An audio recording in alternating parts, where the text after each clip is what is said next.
Si continuen havent morts és perquè els recursos encara falten alguns.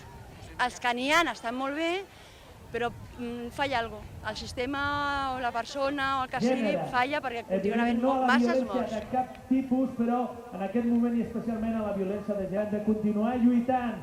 Gràcies a totes les Clar, denunciar, evidentment. O sigui, el primer símptoma de que una persona nota alguna cosa s'ha de denunciar, s'ha de posar ja el telèfon d'emergència, el telèfon dels Mossos d'Esquadra que estan al damunt teu.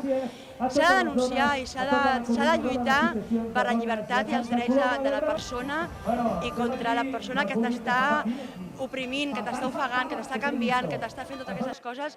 Sempre el primer avís, el primer d'allò, per molt enamorades que estiguem, per molts fills que hi hagin, s'ha de tallar.